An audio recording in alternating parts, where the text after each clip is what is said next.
Kiss 106, all the heads. Welcome to the afternoon show with your boy Nino, part 2 of my series installments of 30 things every millennial needs to know before you can call yourself an adult. And this week's episode is about how to tie a tie.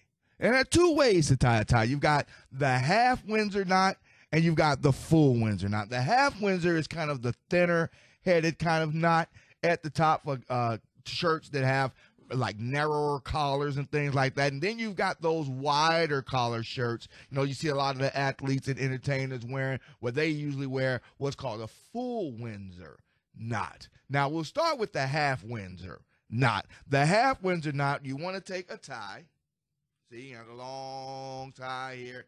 And you want for the half Windsor knot, you want about, I want to say, about halfway down to 2/3 down from the tip of the small one to the tip of the big one here, you know, the wide end. And you want to make sure for the half Windsor knot that it's flipped on the back side. You want the crease side to be facing up on the half Windsor knot. And you start off by taking the smaller end and crossing it over the wider end, probably as close to the neck as possible. You want it high up here as you possibly can get it. And what you do, you take the wider end with the, you know, the bottom side facing up, wrap it around the front, and bring it back through what we call the rabbit hole. Poke it up, take the tip, and put it back down over the loop you just created through there. And you just pull a little bit to your desired, you know, how thin or how thick you want it to be. And you just slide it on up. A lot of people like it with the crease in there. Some don't. If you don't want the crease, you just fold it down like that.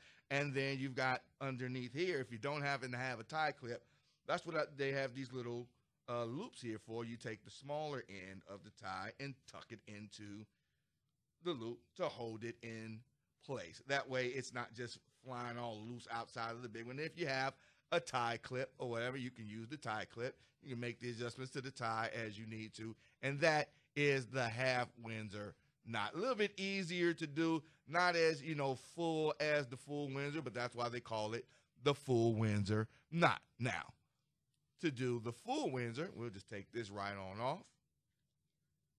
You see how it still has its shape even after the other piece taken out. That's how you know you've tied a good tie. Now for the full Windsor knot, you want it to be the crease side facing down.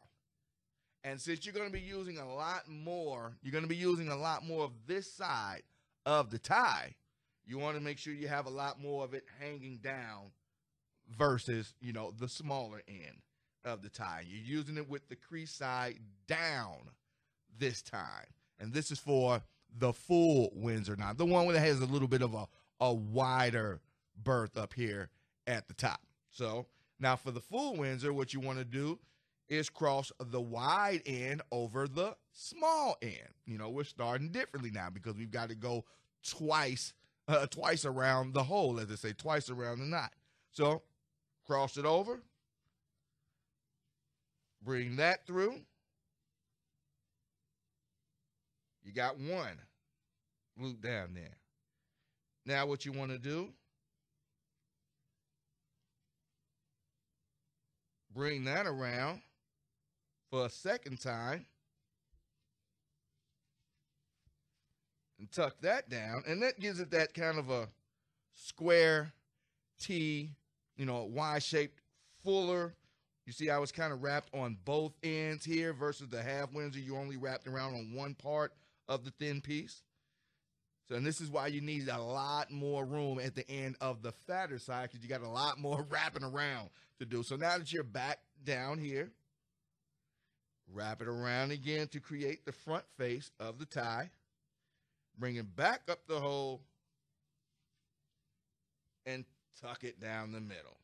And that way, the flat side, the outside ends up where it's supposed to be, and the crease side ends down. And you pull it as tight as you want it to go, but you see it has a fatter, thicker head up here at the top of it, and you have those collars that are kind of wide up there at the top, and you can pull it up as far, I kind of made it a little short just so you can see, what it would look like. But this is how the double Windsor knot, or what's also known as the full Windsor knot. And this works for those shirts that have a lot fuller collar, a lot wider collar. You want it to be spread out and showing off a little bit more. And that's how you tie a tie. Every millennial needs to know, male, female. The girls, you need to, be able to tie a tie in case your husband or significant other doesn't know how to do it. He's in a rush trying to get out. You'll be able to help him. And every guy actually absolutely needs to know how to tie a tie, because you want that power interview, maybe you get married, that job interview, whatever you want to do, you'll be able to know and don't have to use that tacky little clip-on. So 30 things every millennial needs to know how to do. Tying the tie is absolutely one of them. Check back in with me next time for the third installment. Be sure to click the subscribe button and give us a like down at the bottom and let us know, what would you like a millennial to know before they reach adulthood?